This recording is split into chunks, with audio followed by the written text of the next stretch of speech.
성부와 성자와 성령의 이름으로 아멘. 참 예수님, 오늘은 연중 제24주간 수요일입니다. 저는 초기 양성기 때 노동을 참 많이 했습니다.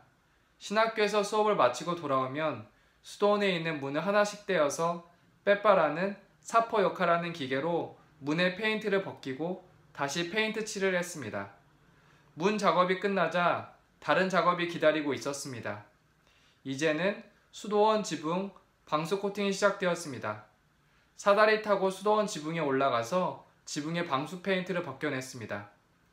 코팅을 하고 그 위에 방수 페인트를 바르는 이중 작업이었습니다. 하루는 일이 늦어져서 손에 페인트를 묻은 채 학교에 가야 됐습니다. 방수 공사가 끝나자 이번에는 성당 옆 배수로 작업이 시작되었습니다. 아무리 생각해도 물이 넘치지 않는 도랑인데 굳이 작업을 해야 될까라는 의구심이 들었습니다. 거기다가 나무로 하면 몇 년 뒤에 썩지 않을까라는 강한 의심이 들었습니다. 실제로 몇 년 지나서 다 썩어서 다 걷어냈습니다. 다른 작업도 이해하기 어려웠지만 배수로는 정말 힘들었습니다. 물이 흐르는 양이 많지 않고 나무는 썩을 것 같은데 왜 해야 되지? 그때 일할 때는 공부하기도 바쁜데 노동시간이 왜 이렇게 긴지 힘들었습니다. 하루는 일주일을 계산해 보니 공부할 시간이 채 3시간 정도밖에 되지 않았습니다. 그때는 일에 대한 불평불만이 많았는데 지금은 다른 시선으로 돌아봅니다. 하느님께서 그 시간을 통해서 무엇을 바라셨을까? 하느님께서는 단지 몸이 힘든 것을 바라지는 않으셨을 것입니다. 노동을 통한 성화이지 않았을까? 단순하게 몸으로 노동하다 보니 장점이 있었습니다. 우리는 우리의 복잡한 생각을 단순화할 수 없지만 몸은 의지적으로 쓸 수 있습니다. 단순하게 몸을 쓰는 단순한 노동을 통해서 단순한 수도 생활의 지향을 가질 수 있었습니다. 인간적인 시선으로는 신학 공부가 중요하고 배수로 작업이 낭비라고 생각할 수 있었습니다. 하지만 하느님 시선으로 보면 몸과 마음을 성화할 수 있는 중요한 시간이었습니다. 사건 안에서 하느님 시선으로 돌아보았습니다. 오늘 복음에 바리사이들과 율법학자들의 일상을 해석하는 모습을 봅니다. 그들은 예수님과 세례자 요한의 가르침을 들었지만 듣지 않았습니다. 루카 복음은 이를 이렇게 설명합니다. 우리가 피리를 불어주어도 너희는 춤추지 않고 우리가 곡을 하여도 너희는 울지 않았다. 피리는 예수님의 복음을 상징하고 곡을 하는 것은 요한의 설교를 상징합니다.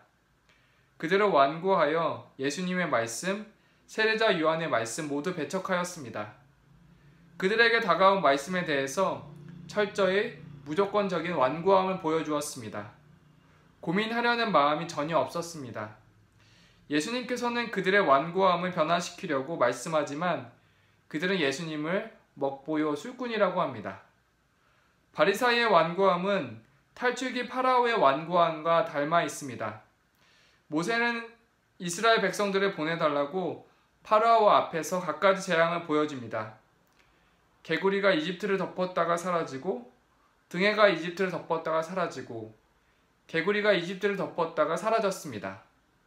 파라오는 표징들을 보았지만 믿지 않는 완고함을 보여줍니다. 10번째 재앙인 이집트의 모든 마다들이 죽고 나서야 보내줍니다. 파라오는 재앙 앞에서 변하지 않는 완고함을 보여주었습니다. 많은 표징들을 보더라도 내 생각은 결코 변하지 않았습니다. 파라오와 반대로 성모님은 사건 앞에서 무슨 뜻인가 곰곰이 생각합니다. 성모님은 아들을 잃어버리고 찾았을 때 예수님은 이해할 수 없는 말씀을 하십니다. 왜 저를 찾았습니까? 저는 제 아버지의 집에 있어야 하는 줄을 모르셨습니까? 성모님은 사흘이나 애타게 겨우 찾았는데 알아들을 수 없었습니다. 성모님은 이 모든 일을 마음속에 간직하셨습니다. 바리사이들과 율법학자들의 완고함, 파라오의 완고함은 자신에게 주어지는 사건 안에서 하느님을 생각하며 전혀 기도하지 않았습니다. 기존에 자신의 삶의 양식을 고수합니다. 돌처럼 딱딱한 마음입니다. 성모님은 아들 예수의 이해할 수 없는 말을 신앙으로 고민합니다. 일상에서 주어지는 사건 속에서 주님께서 우리에게 해주시는 말씀이 무엇인지 봅니다. 성녀 엘리사벳 시튼의 말씀을 기억해 봅니다. 하느님의 사랑에 찬 허락과 섭리가 없이는 아무리 작은 순간적인 일도 일어날 수 없습니다.